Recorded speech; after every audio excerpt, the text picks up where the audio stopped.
Los días del venado de Liliana Bodoc. Segunda parte. Capítulo 4. Un viajero. Un hombre abandonaba Belleram al amanecer. A esas horas la ciudad ya estaba en pleno movimiento. Algunos sirvientes de la Casa de las Estrellas alisaban el terreno de juegos y los vendedores rezagados acarreaban sus productos cuesta abajo y deprisa por las callejuelas que desembocaban en el mercado.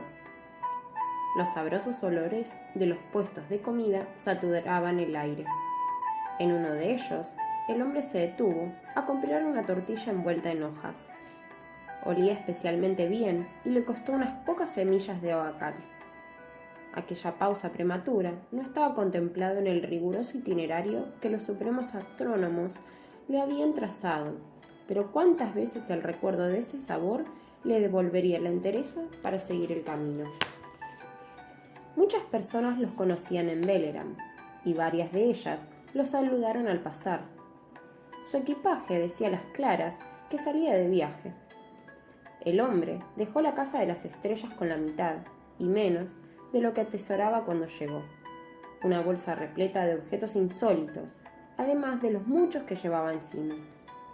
Los supremos astrónomos le exigieron reducir la carga, y a pesar de las sensatas razones con que él intentó demostrarles la utilidad de cada una de sus pertenencias, tuvo que resignarse a prescindir de muchas y fantásticas cosas.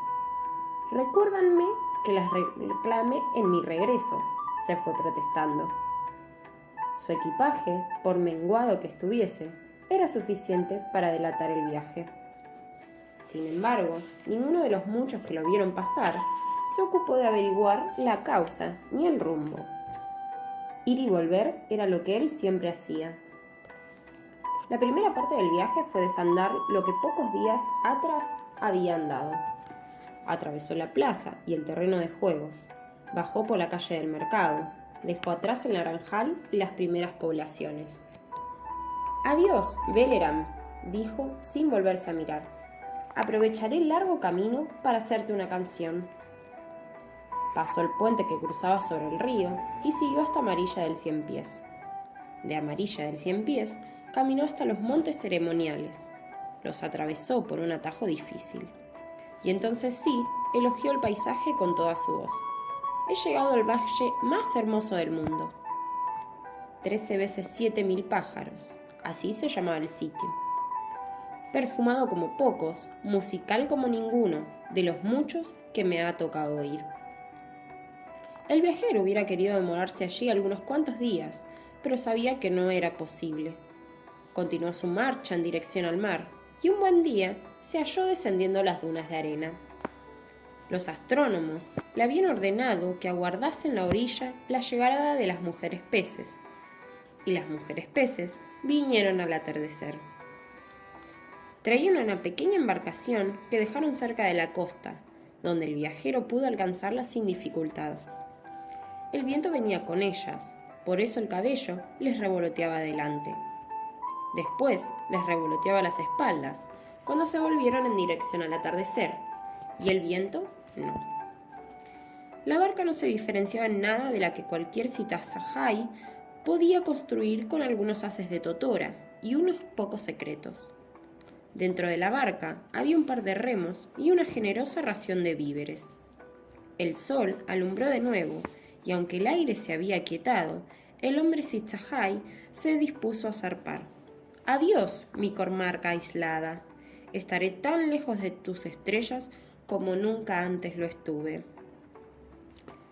Navegó por la mansa Lalafque, porque allí el mar se estaba quieto, ceñido entre orillas. Cortar camino por aquella bahía le arrojó al viajero muchas jornadas. El camino por tierra era largo y muy escarpado, donde se confundía con las últimas estribaciones de las Maduinas. A partir de la mañana en que desembarcó, las cosas para él tuvieron que cambiar. Desde ese preciso instante, aquel viaje debía tornarse migaja y silencio, para que un secreto siguiera resguardado. Nadie debía ver a un citazajay caminando a esos lados del continente.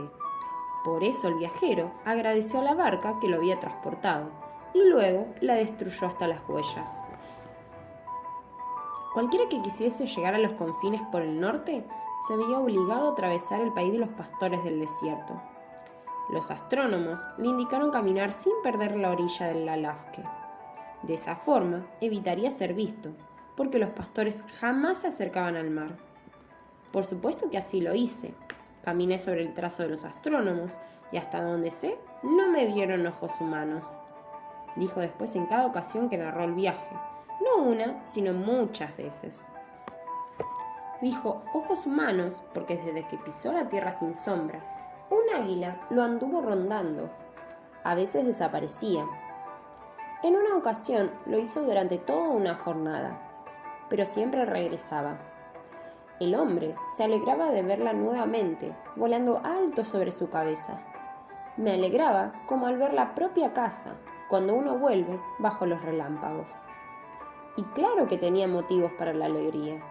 Viajando solo y por tierras extrañas, no es difícil perder el rumbo, confundir una referencia, desconcertarse en la llanura o en la encrucijada.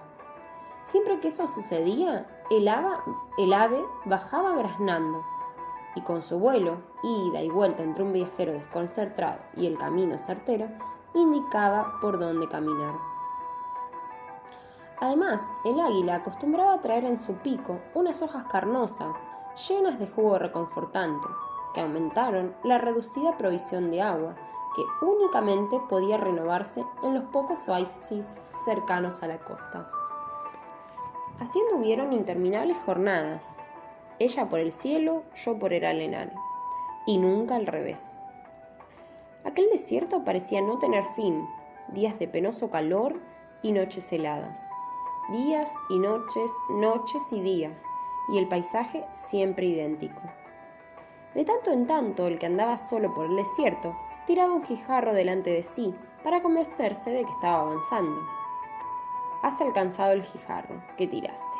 Serénate, estás caminando. Y con un poco de fortuna será en la dirección correcta. Así decía su propio consuelo. Los supremos astrónomos le habían enseñado a ordenar el esfuerzo y el descanso, a fin de soportar el desierto. Mientras estuviese en la tierra sin sombra, debía iniciar su marcha al atardecer, envolverme en mi manta y caminar, ganar terreno durante la noche y en las horas tempranas de la mañana, porque apenas el sol se alzaba, debía armar mi toldo a la mezquina sombra de los espinos, beber mi agua y dormir. Dormir y despertar con cielo rojizo, sumergirme en el mar, comer mi vianda y proseguir el viaje. Con frecuencia en medio de la noche se alzaba un viento lleno de arena, lastimador. Ni pensar en seguir. Los ojos cerrados, la boca apretada y agazapado bajo su manta, se quedaba añorando el aroma de aquella tortilla envuelta en hojas y esperando a que el viento amainase. Eso sucedía de a poco. Las ráfagas se demoronaban en llegar y azotaban menos. La arena volvía a la arena. Y recién entonces, a la cola del viento, él podía reanudar la marcha.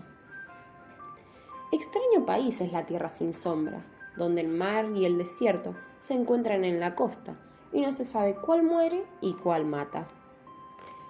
Pero un amanecer, un día antes de que su correa tuviera 140 marcas, llegó al Pantanoso. El viajero sabía que después de aquel río estaría pisando los confines. Tierra habitada por los Usihuilques.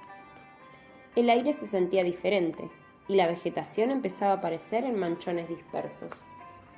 Para poder cruzar el Pantanoso, debió alejarse de la desembocadura, que no era sino una extensa ciénaga que se metía en el mar.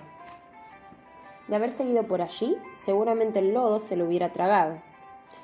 El mapa de viaje le indicaba caminar tierra adentro, y aunque aquello también tenía sus riesgos, no eran ni tan fatales ni tan ciertos como los que deparaba el lodazal. Alejarse del mar significaba exponerse a ser visto por los pastores, que si frecuentaban los parajes del Pantanoso.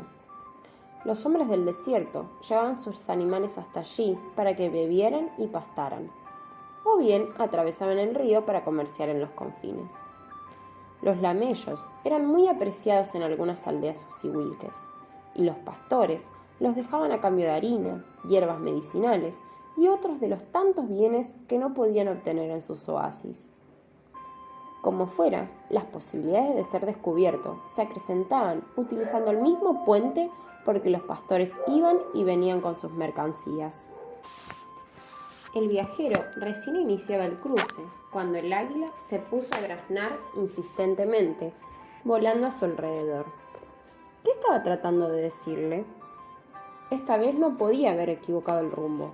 El río era el río, el puente era el puente, y tenía solo dos direcciones. Hacia el sur estaba su destino final, hacia el norte estaba el regreso. «Amiga, no pretenderás que vuelva al desierto». Giró siguiéndole el vuelo, y enseguida comprendió cuál era la causa de tanto graznido y tanto aleteo. Un gran rebaño de lamellos avanzaba en dirección al pantanoso. Apenas sí se distinguían los primeros animales. El resto del rebaño era una mancha. Pero donde hay lamellos, hay pastores. Y como por las inmediaciones no se veían ni matas suficientemente grandes, ni mucho menos árboles detrás de los cuales ocultarse, el hombre decidió que era urgente redoblar la ventaja que le llevaba y se puso a caminar con toda la rapidez de sus cortas piernas. Por no pensar en el cansancio, se puso a pensar en los lamellos. De tanto pensar, terminó preguntándose cuál sería la causa de esas enormes bestias rojizas en la selva de la comarca aislada. ¿Cómo avanzarían entre la maraña con sus cuerpos pesados y sus largas patas? No podían trepar ni volar, tampoco adelgazarse como el jaguar o arrastrarse como la víbora. Los imaginó irremediablemente enredados y añorando sus extensos territorios de arena. Pero justamente entonces reparó en su propio enredo y en su propia añoranza. ¿Qué dices de ti, Sitzahai? ¿No es la selva tu territorio y a pesar de eso acabas de atravesar el desierto? Acababa de atravesarlo, claro que sí. Disfrutó su primer paso fuera del puente y miró hacia arriba en busca del águila. Quería pedirle que se riera con él, pero no pudo encontrarla. Al fin, de puro contento, se rió solo. Detrás de él quedaron la desolación, el pantanoso y los rebaños de lamellos. El bosque se veía cercano, y con el bosque aparecía la promesa de un viaje más grato. Siguió andando. Al poco tiempo notó que el águila no lo había seguido, pero entonces no se preocupó porque ya lo sabía de sobra. Era su costumbre desaparecer. Cuando arribó a las primeras sombras ciertas, comenzó a buscarla. Miró tanto al cielo que la confundió con otros pájaros. Por culpa de llevar los ojos hacia arriba, tropezó con cuanto obstáculo había en el camino. Dijo, águila, bajito, porque no podía gritar. Dijo, amiga. Buscó y buscó hasta que comprendió que el águila se había quedado en el desierto. Y yo pensando en los lamellos. A pesar de la benevolencia del bosque, no pude olvidarla. Vean que aún no he podido. Nadie fue enviado en lugar del ave para brindarle ayuda, o al menos él no lo advirtió. Y aunque anhelaba tener a alguien con quien conversar, lo cierto es que cruzando el pantanoso, el viaje se hizo tan fácil que no necesitó socorro. El camino elegido lo mantuvo a buena distancia de las regiones donde se enclavan las aldeas de los guerreros del sur. El resto lo hicieron su oído, su olfato y su habilidad para caminar sin ruido. Ignoro si las estrellas me asistieron. Por esquivar las poblaciones susihuilques, tuvo que seguir una ruta enrevesada, llena de desvíos, serpenteos y contramarchas. Sin embargo, jamás equivocó sus pasos. En los confines, los indicadores del rumbo resultaron ser inconfundibles, cuanto más que en la tierra sin sombra. Allí no había otra cosa que las Maduinas al este, el Lalafque al oeste y siempre arena. En cambio, en el bosque de los confines, era imposible no advertir la gran cascada o el estero que señalaban cómo continuar. Era imposible extraviarse en un lugar donde cada cosa parecía un gesto que apuntaba al buen camino. Ríos que se derrumbaban hacia el oeste, un enorme cipresal, quemado por el fuego del rayo, lagunas gemelas, surgentes, extensiones de lavas, cavernas. Tanto me guió el paisaje que, como hacía en mi tierra, caminé cantando, contó después. Capítulo 5. Dos visitantes. ¿Por qué se rascan las piernas de esa forma?, preguntó Kume a sus hermanos. Los dos, que creían estar disimulando con suerte la comezón y el dolor de las picaduras, se miraron sin saber qué contestar. No se atrevían a decir la verdad y tampoco tenían ánimo suficiente para inventar una excusa. Así que siguieron caminando sin dar señales de haber escuchado la pregunta. Ante aquel silencio, Kume se encogió de hombros y los dejó de lado. Si en su lugar Tungur o Ikuikuyen hubiesen notado el hecho, habrían insistido con terquedad hasta arrancarles una respuesta. Pero Kume era de carácter taciturno. Pasaba largas horas sin ninguna compañía y desde su soledad miraba al mundo con un sentimiento repartido entre la melancolía y la hostilidad. No era de extrañar entonces que optara por alejarse de allí sin repetir la pregunta. Después cayó en uno de sus estados de reconcentración que todos conocían y nadie intentaba alterar. En silencio y un poco rezagado, caminó hasta la casa. «Aquí estamos, por fin», dijo vieja Kush. «Quítense los mantos y vayan cerca del fuego. Yo voy a preparar agua de menta con miel para olvidar el frío». Dulcancelín colgaba su abrigo cuando vio la caja de madera labrada que aparecía con la lluvia y desaparecía con el sol. Sonrió para sí y levantó la voz hablándole a Kush, que trabajaba en el fuego. «¿Qué sacarás esta vez de tu baúl?». «¿Quién puede saberlo?», respondió su madre. «Ojalá saques el peine de Champalwe», intervino Kuikuyen. «Así nos cuentas de nuevo cómo fue su boda». «No», dijo Tungur frotándose las manos cerca del fuego.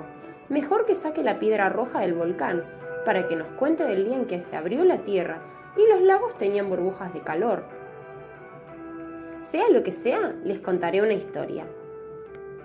Cada familia Wisiwilke conservaba un cofre heredado por generaciones que los mayores traían consigo. Aunque tenía algo menos de 2 palmos de altura y un niño pequeño podía rodearlo con sus brazos, en él se guardaban recuerdos de todo lo importante que le había ocurrido a la gente del linaje familiar a través del tiempo.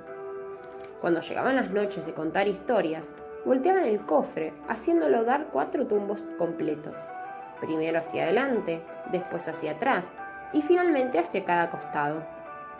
Entonces, el más anciano sacaba del cofre lo primero que su mano tocaba, sin vacilar ni elegir, y aquel objeto, evocador de un recuerdo, le señalaba la historia que ese año debía relatar.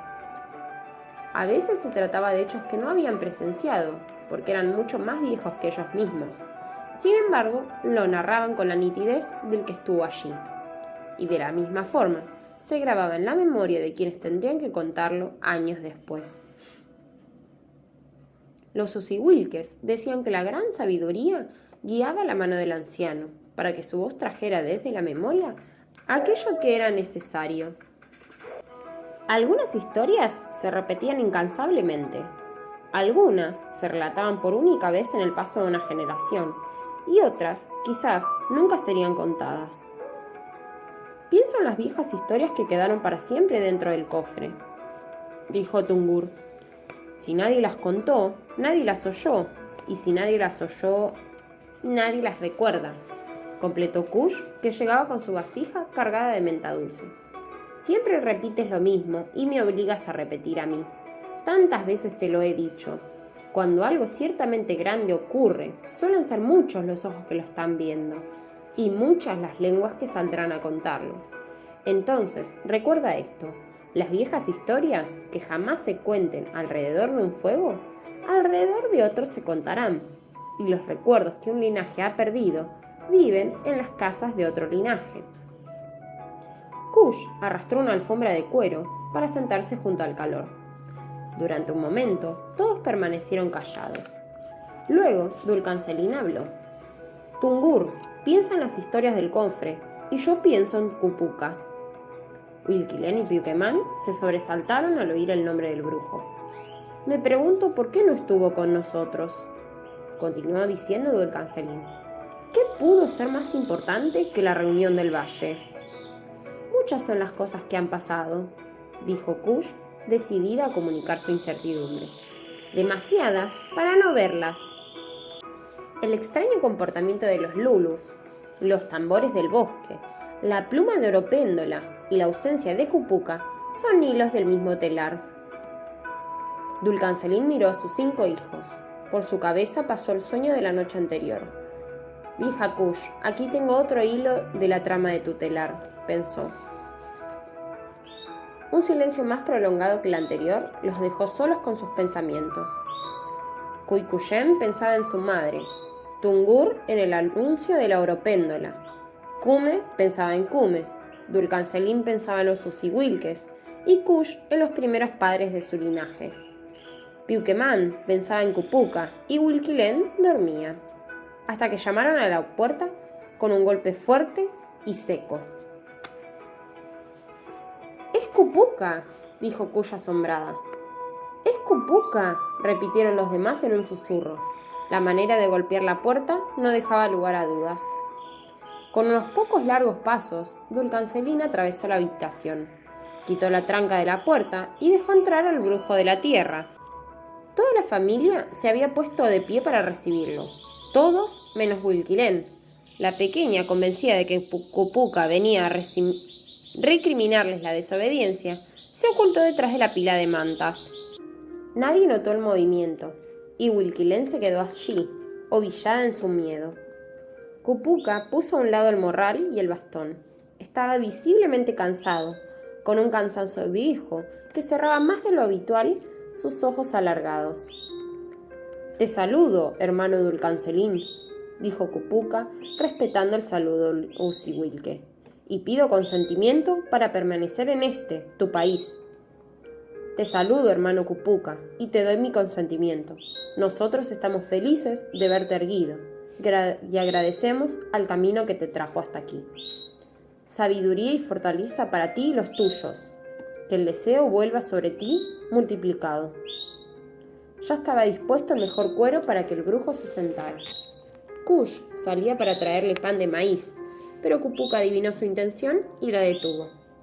«Vuelve, vieja Kush, más tarde aceptaré con gusto una rebanada de tu pan». Luego se volvió hacia Dulcancelín. «Antes que ninguna otra cosa, debo decirte, hermano, que tu vida está a punto de cambiar como del día a la noche cambia el color del aire. Confío en que las señales que me precedieron hayan sido útiles para templar tu ánimo y el de tu familia». «Señales hubo», respondió Dulcancelín, «y todas tan confusas como tus palabras». El tono de la réplica de su hijo hizo pensar a Kush que era momento de que ella y sus nietos se fueran a la habitación donde dormían. Se puso de pie con discreción, pero nuevamente Cupuca la detuvo. «Traigo noticias que a todos nos conciernen. Es importante que ustedes permanezcan aquí para escucharlas. Eso, si Dulcancelín lo permite». El guerrero asintió con la cabeza, y vieja Kush volvió a ocupar su sitio, en silencio.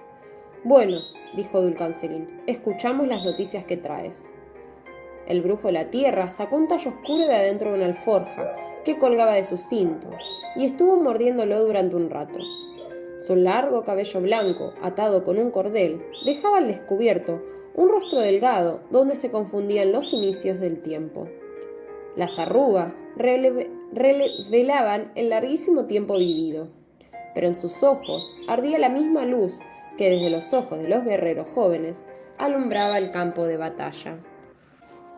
Pero en sus ojos ardía la misma luz que desde los ojos de los guerreros jóvenes alumbraba el campo de batalla.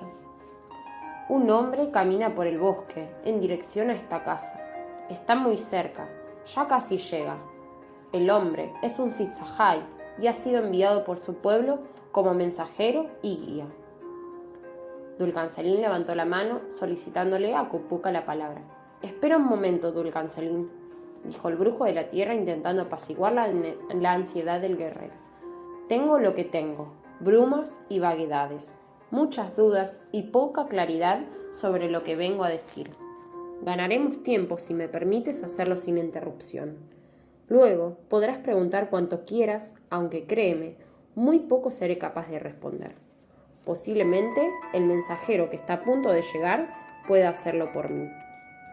Dulcancelín pareció resignarse y, acodado en las rodillas, se dispuso a escuchar. Las demás miradas se posaron en Cupuca. Detrás de las mantas, Wilquilén trataba de comprender si lo que estaba escuchando tenía o no relación con la puerta de la lechuza. La cofradía del aire libre vive días de forzosa agitación, empeñada en cumplir a tiempo y sin errores una tarea difícil. Una tarea muy difícil y en cierto sentido indescifrable, aún para quienes ayudamos a llevarla a cabo. Todo comenzó cuando la cofradía resolvió que era imperioso propagar una noticia. Al parecer, resolvió al mismo tiempo que esa noticia no debía desparramarse a todos los vientos. La indicación de los supremos astrónomos fue la de no esparcirla como un pregón que todos pudiesen escuchar, sino como una confidencia. Esparcir la noticia sigilosamente para que le alcance solo los oídos indicados. El brujo de la tierra observó cuidadosamente a sus amigos susihuilques, rostro por rostro, antes de continuar. Digo que un anuncio de enorme importancia debió ser llevado de punta a punta de las tierras fértiles, sin llamar la atención, y por añadidura, en un plazo apenas suficiente. ¿No les dije eso? Entonces los digo ahora. No nos sobra tiempo. Un anuncio importante pero furtivo, grandes distancias y poco tiempo para recorrerlas. Movimientos inusuales en todos los caminos, y que nadie lo note. Semejante trabajo es muy arduo aún para la magia. Sé que una compleja red de enlaces se inició en Veleram, la ciudad de los supremos astrónomos, y desde aquel lugar se abrió como una estrella. He sabido también que afortunadamente todos los mensajeros llegaron a destino. Todos, excepto el que viene hacia aquí. Nuestro mensajero partió de Veleram antes que los otros, pero el camino que debió recorrer es el más largo. Algo lo habrá demorado. ¿Quién sabe? Pronto conoceremos la causa de su retraso, porque muy poco falta para que esté frente a nosotros. Ni Dulcancelín ni su familia, como la gran mayoría de los susihuilques, habían visto jamás a un Zitzahai. Conocían de ellos y la comarca aislada, lo que contaban las historias y repetían las canciones. La idea de que pronto uno de ellos estaría allí arribando las manos al fuego les aceleraba el corazón y los dejaba sin palabras. Un Zitzahai llegaba el mismísimo día en que pesaban las lluvias, desde el norte lejano de las tierras fértiles. ¿Por qué habría hecho tan largo viaje? ¿Y por quiénes? Cupuca habló de los oídos indicados. ¿Eran sus oídos los que debían escuchar el anuncio? Cupuca habló de los supremos astrónomos. Ellos estaban tan lejos de los supremos astrónomos. Eran nada más que una familia usihuilque con su paz de maíz y fuego. Hasta Dulcancelín prefirió continuar en silencio, escuchando lo que el brujo de la tierra tenía para explicarles. Digo que los astrónomos dieron un mandato, y sin demora, todos los recursos de la magia se pusieron a andar para poder cumplirlo. Alrededor de Cupuca el silencio y el desconcierto eran la misma cosa. Muchos son los riesgos de esta tarea. Una noticia tuvo que atravesar secretamente los difíciles caminos de las tierras fértiles, hasta llegar a aquellos que fueron elegidos para oírla. Solo a ellos y a nadie más. Fácilmente, la noticia podría alterarse en el transcurso del viaje, con malas intenciones o sin ellas. La discreción podría perderse por descuido o malicia, y los mensajeros podrían extraviar el rumbo o ser interceptados. Siempre que grandes cosas parecen prontas a suceder, el equívoco y la traición están rondando. El brujo de la tierra volvió a masticar el tallo que sostenía en su mano. El jugo dulzón que sorbía le provocaba un visible deleite. ¿Y bien?, dijo Dulcancelín, que empezaba a impacientarse. Y bien, continuó Cupuca, para proteger el resultado de la misión se concertaron precauciones. Precauciones y precauciones. La noticia fue enviada por 2 vías diferentes. Los mensajeros humanos anduvieron los senderos de la tierra, en tanto otros emisarios se movieron por caminos ajenos al hombre. Hasta mí llegaron los halcones. Fueron ellos los que me convocaron para referirme a las novedades, más allá de la puerta de la lechuza. El día de la fiesta en el Valle de los Antepasados, bajé de la montaña y caminé hasta aquel sitio. Del otro lado del límite es posible entender sin reservas el lenguaje de los animales. Claro que es solo posible para algunos. Pobre del intruso que entra al lugar prohibido para ver y escuchar lo que no debe. Con las últimas palabras, el brujo giró bruscamente la cabeza hacia Piuquemán y clavó sobre él 2 ojos de tempestad. Nadie, excepto el niño, percibió la lengua de serpiente que salió de la sonrisa afilada de Cupuca. Revoloteó en el aire y desapareció. Cupuca vio a Piuquemán perder el aliento y el color, y conforme con el escarmiento, volvió a lo suyo. Los brujos que habitan en las islas de los Lulus conocieron los nuevos acontecimientos por las mujeres peces. Al más furioso de nosotros se lo contó el sueño que suele anteceder al despertar cuando dormía al pie de su árbol. Cupuca hablaba y muchas cosas empezaban a tener sentido. El requerimiento de los halcones, al cual el brujo de la tierra debió acudir sin aplazamientos, explicaba su ausencia en el valle. Y los tambores que de forma tan extraña retumbaron en el bosque hablarían sin duda de estos acontecimientos. Dulcancelín quiso entender más. «Todavía veo muchas cosas oscuras», dijo el guerrero. «Si las puedes ver, no lo son tanto», respondió Cupuca con su modo de burla. Después su voz se corrió hacia la tristeza.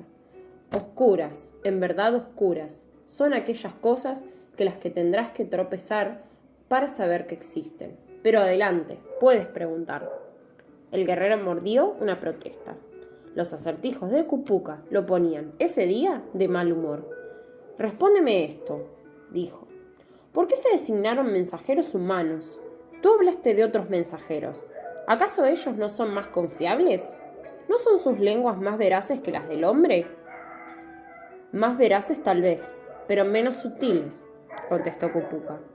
«Solo las lenguas humanas son capaces de describir el contorno de una pluma y la aspereza de una mancha en el pico de un pájaro. Los mensajeros humanos contarán los sucesos tan minuciosamente como ninguna otra criatura lograría hacerlo». El brujo de la tierra se puso inquieto de repente. «Los hombres serán mucho más que contadores de esos sucesos. Hacedores serán. Los hombres tomarán decisiones y elegirán rumbos. Luego habrá un resultado». «Déjame ver si he comprendido», dijo Dulcancelín.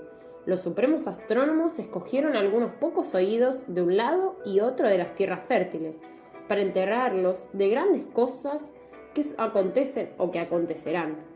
Ahora vuelve a responderme. ¿Qué significa eso para nosotros? ¿Por qué cambiará mi vida más que la del resto de los Usihuilques?» «Ay, ay, ay», protestó Cupuca. «Nada parece suficientemente claro para ti. Tú, Dulcancelín, tú eres uno de esos pocos que la magia ha elegido. El mensajero Zitzahai llamará a tu puerta y a tu entendimiento». Los Usihuilques reconcentraron en el silencio. Todos sabían que faltaba escuchar lo más importante. «Hermano, tu vida cambiará. Bien harás en aceptar esto sin rebeldía. Y cambiará también la de ellos». Cupuca, que había abandonado el tono burlón, señaló de los demás con un gesto vago de su mano nudosa. «El hombre Zitzahai te llevará con él y será por largo, largo tiempo. Tal vez...» «¿Me llevará con él? ¿A dónde?», interrumpió Dulcancelín. «Muy lejos de aquí, a la comarca aislada». Dulcancelín se levantó, llegó frente al brujo y se puso en cuclillas para verle los ojos de cerca. «Solo soy un guerrero usihuilque. Aquí tengo a mis vivos y a mis muertos. Todo lo que necesito está en este bosque. Dame las razones para las que debo partir a la tierra de Zitzahai y entrometerme en los laberintos de la magia». «Te las daré», respondió el brujo de la tierra. Debes hacerlo porque eres un guerrero Usiwilke, porque aquí tienes a tus vivos y a tus muertos, y aun cuanto necesitas lo encuentras en el bosque, y porque tal vez todo eso esté en peligro. Dulcancelín iba a seguir preguntando, pero Cupuca se apuró a impedirlo. Ya basta, el mensajero está llegando, después habrá momento para las palabras. De inmediato se dirigió a Kush. Tú, mujer, ya puedes entibiar esa menta, el visitante llegará con frío. Vieja Kush se levantó sin demora, un poco para cumplir el pedido de Cupuca y otro poco para llevarse con ella la tristeza. El guerrero se puso de pie y se alejó del fuego. También el brujo de la tierra abandonó su alfombra y con la mirada de los niños puesta sobre él, caminó hasta un costado de la habitación.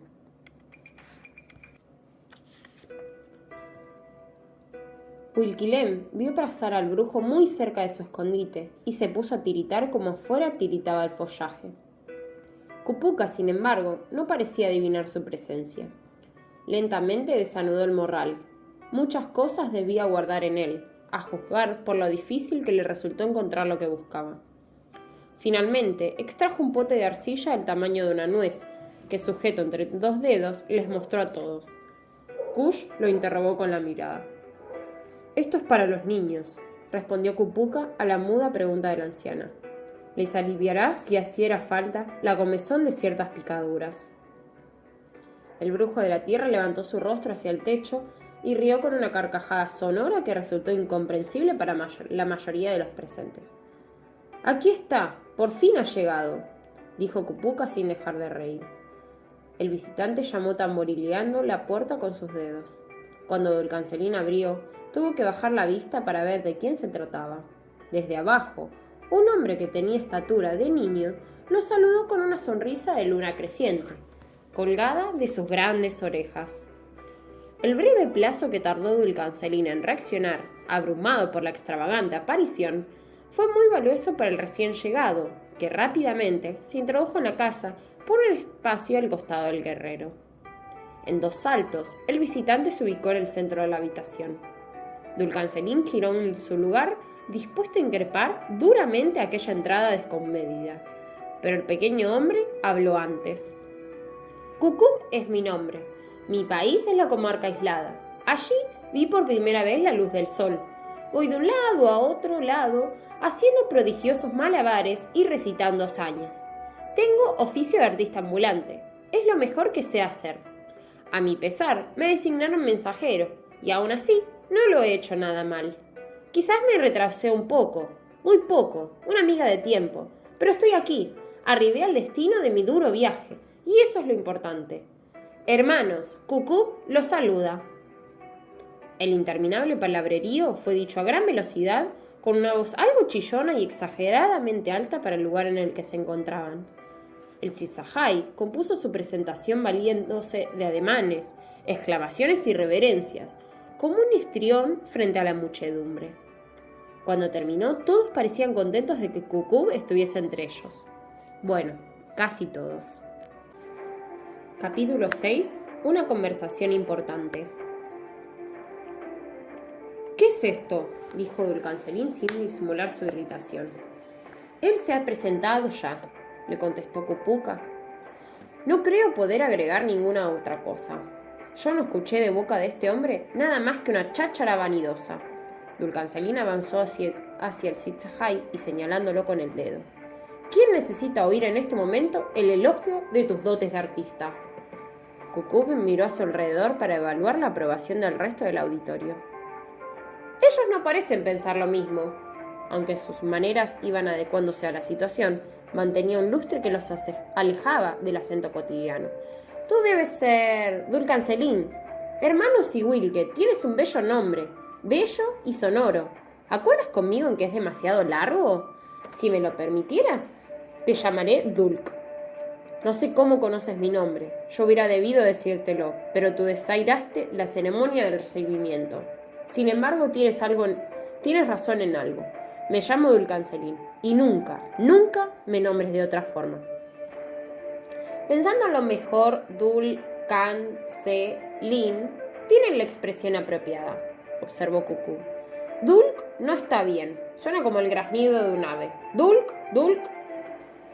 El Tzitzahai imitaba el caminar de un ave mientras repetía Dulk, Dulk. En la habitación sonaron algunas risas ahogadas, que el guerrero acalló con una mirada de reprobación. Kupuka creyó conveniente intervenir.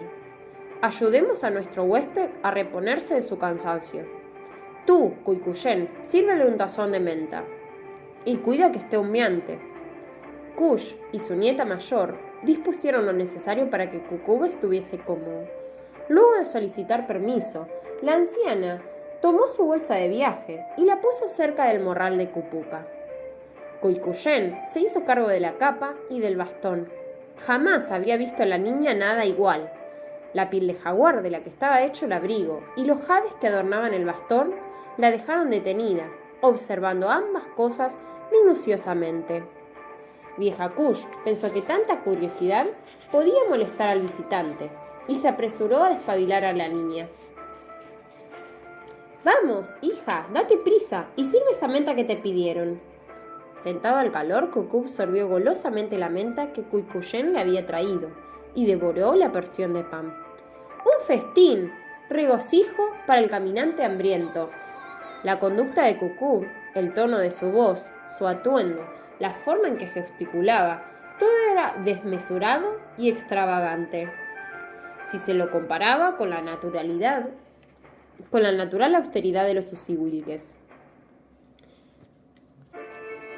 Frente a tanto embrollo, Dulcancelín perdía las últimas reservas de serenidad. Kukub está demasiado lejos de su idea de un hombre confiable, y el guerrero no podía ni quería guardarse su recelo. ¿Cómo confiar en un hombre deslenguado, imprudente y, para más, pequeño y enjuto? Dulcancelín apretó la mandíbula antes de estallar. El Tzitzahai debió notarlo porque dejó a un lado el tazón y volvió a sorprenderlos. Tú, madrecita, debes ser Kush, o más bien vieja Kush, como te conocen en todos los confines. Y tú debes ser Kuikuyen. No me equivoco, ¿verdad? La muchacha sonrió maravillada. Tú eres el mayor y te llaman Tungur. Tú eres el menor de los varones y te llaman Piuquemán. Y tú, claro que sí, tú eres Kume. Kume le devolvió una mirada hostil que el mensajero sostuvo airosamente. No había duda de que el muchacho, igual que su padre, lo desaprobaba. Pero aquí falta alguien, dijo Kukub como si nada pasara. ¡Falto yo!, dijo Wilkilen asomando la cabeza. ¿Tú sabes mi nombre? El resto de la familia se sorprendió al ver aparecer a la niña, y vieja Kush se avergonzó por no haber notado su ausencia. Wilkilen acabó de salir de su escondite y se paró frente a Kukub, esperando la respuesta a su pregunta. Veamos... Kukub fingía no recordar. Tu nombre es Wilkilen. Los ojos de Wilkilen brillaban de contento. Eres pequeñito, pero sabes muchas cosas, dijo, y estiró su mano hasta tocar la del visitante. Una melancolía desdibujó fugazmente la cara de risa que Kukub llevaba puesta. Estoy lejos de casa, dijo. Tanto que mientras yo regrese, en tu tierra terminará la lluvia, los árboles darán flores y las primeras frutas se pondrán doradas.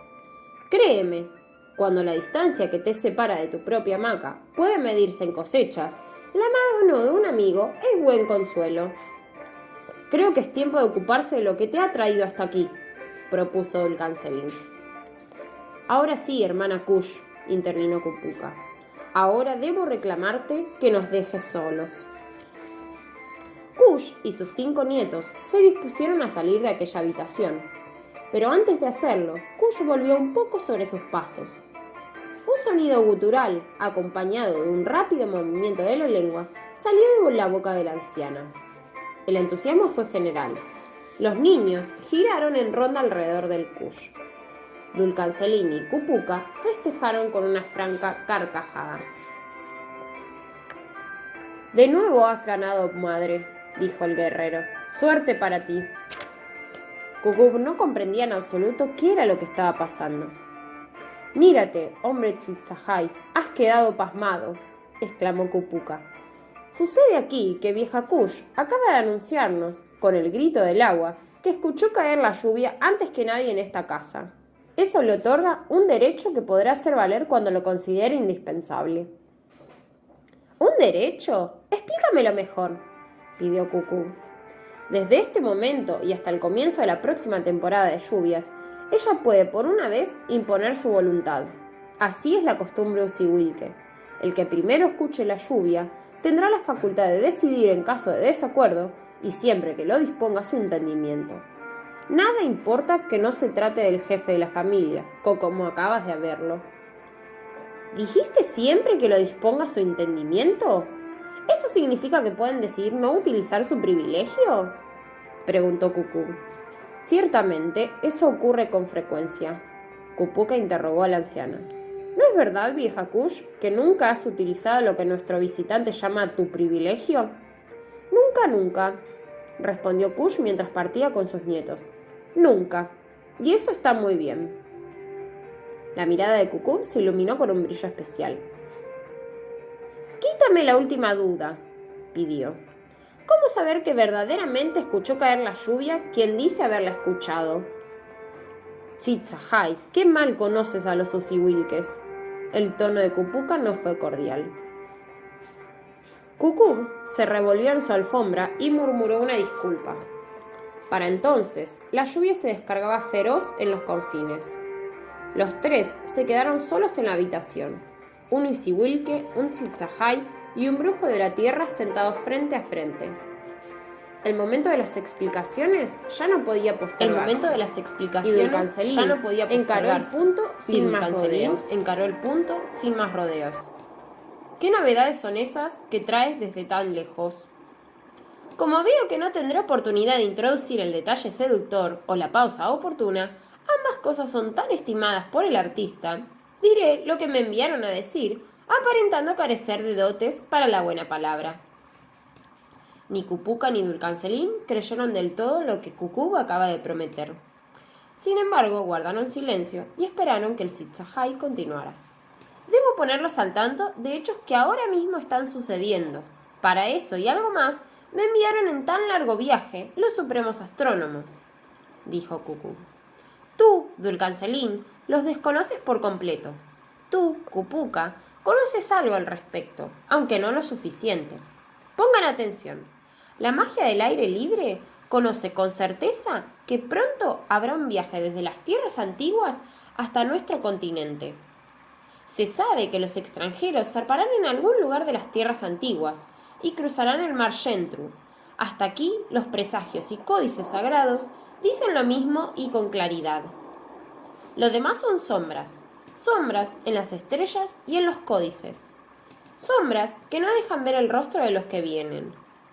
¿Quiénes son? ¿Qué propósitos traen? De las respuestas que estas preguntas tengan, dependerá la suerte de cada uno de los que vivimos en las tierras fértiles. Una cosa es segura. Sepan que quienes sean, muy poderosas razones han de tener para decidirse a enfrentar una travesía semejante. Sin un gran motivo, nadie se arriesgaría a navegar de orilla a orilla el temible Yentru. Los tres sabemos que se trata de un viaje interminable, lleno de amenazas y congojas. Ellos, sin embargo, lo emprenderán. La pregunta es, ¿para qué? Permíteme, intervino Kupuka. Tal vez la pregunta sea, ¿para nuestro bien o para nuestro mal? Bien dicho, aprobó Cucú. Has llegado tú a donde yo me dirigía, ¿para nuestro bien o para nuestro mal? ¿Buena o mala sombra para las tierras fértiles? Todavía esta pregunta no tiene respuesta, o al menos no una sola. Los astrónomos no pueden descifrar con claridad las señales del cielo. Los indicios son confusos y en nada cuajan unos con otros. La magia no encuentra la verdad en medio de tantas tinieblas y nieblas.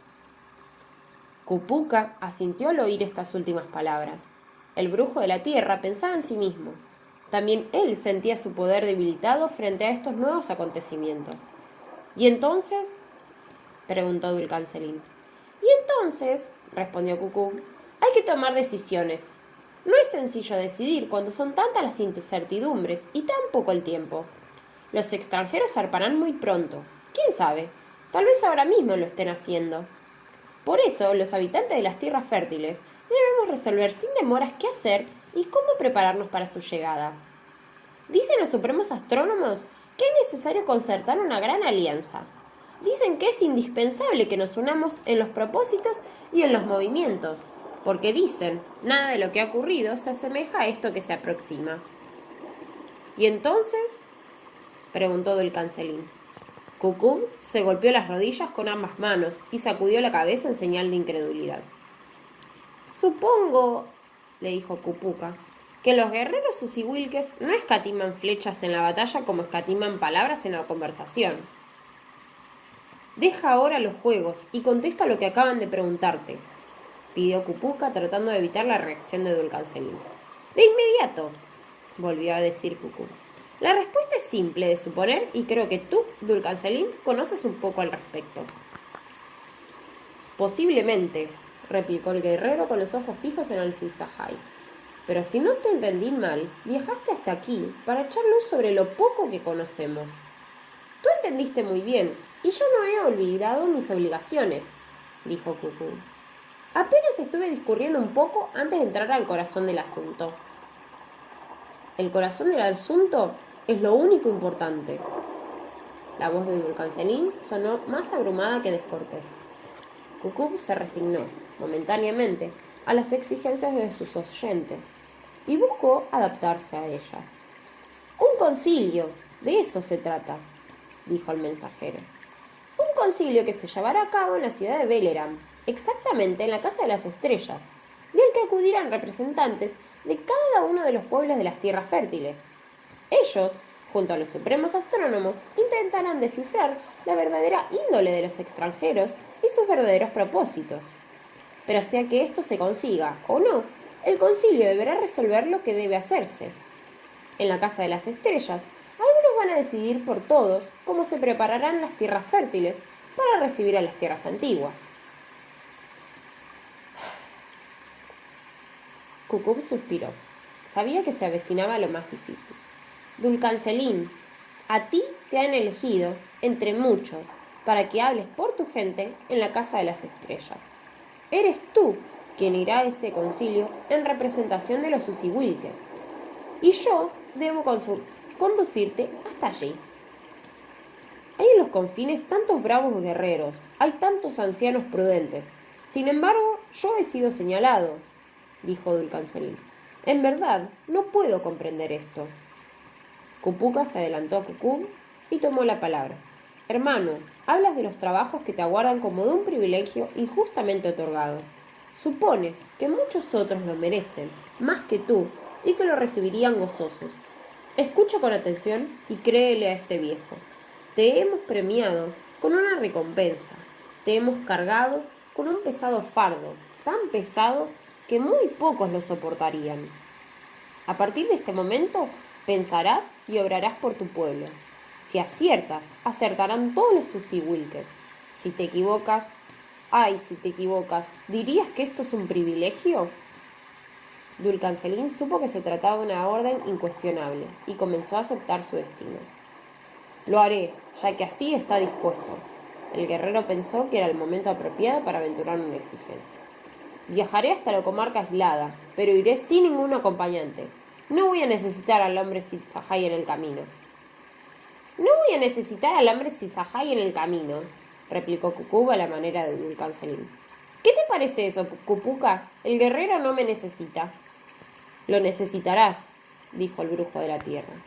El trayecto hasta Veleram es largo e intrincado. Sin su ayuda, difícilmente llegarías a tiempo a la Casa de las Estrellas. Y sobre todo, se trata de asegurar tu presencia en el concilio. Si fueras solo, quedarías expuesto a demasiados riesgos. Dos, en cambio, pueden velarse el sueño, curarse las heridas y, llegado el caso, sacrificarse uno para que el otro continúe. Cucú bostezó y puso todo su empeño en frotarse brazos y piernas.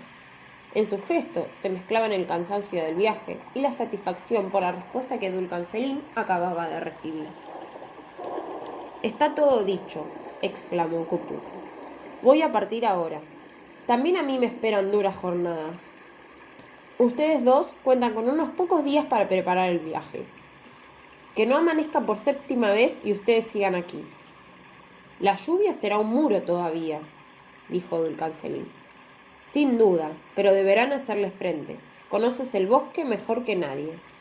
Cupuca se puso de pie y pidió a Dulcancelín que fuera por vieja Kush y los niños. Cuando Kush y sus 5 nietos entraron en la habitación, hallaron al brujo de la tierra cerca de la puerta con todas sus pertenencias cargadas y su manto sobre los hombros. Se acercaron a él. Cupuca colocó su mano sobre la cabeza de cada uno de ellos en un gesto de saludo y de protección. Luego se enfrentó a los hombres. Son 2 los que parten y no uno solo, para poder defenderse y defender el resultado de la misión. Son 2 los que parten y no un ejército, para que estos movimientos pasen desapercibidos y el secreto se resguarde como ha sido ordenado. ¿Volveremos a verte?, preguntó Dulcancelín. Sí, les saldré al encuentro en algún lugar del camino antes de que abandonen los confines. Ah, me olvidaba. El brujo de la tierra se golpeó la frente. Pídele a Cucub la señal que lo identifica como el auténtico mensajero enviado por los astrónomos. Es una pluma de Cucul. Él la tendrá, sin duda. Jamás he visto una pluma de ese pájaro, dijo Dulcancelín. Por eso mismo la reconocerás. ¿No debimos hacer eso apenas el Zitzahai llegó?, se asombró el guerrero. Ya dije que lo he olvidado. Debo estar más viejo de lo que todos suponen. La cortada del olvido no convenció a Dulcancelín. Aguarda, se la pediremos ahora mismo, insistió. Imposible. Cucub demorará mucho revolviendo sus bárturos y yo no puedo esperar. Cupuca dijo adiós y salió a la intemperie. Tras él cerraron la puerta. El viento, el frío y la lluvia volvieron a quedar del otro lado. ¡Miren! ¡Miren!, gritó Tungur, señalando una pared. La sombra de Cupuca estaba todavía allí, con su morral, su bastón y su manto, desvaneciéndose poco a poco. Todos la estuvieron mirando hasta que desapareció.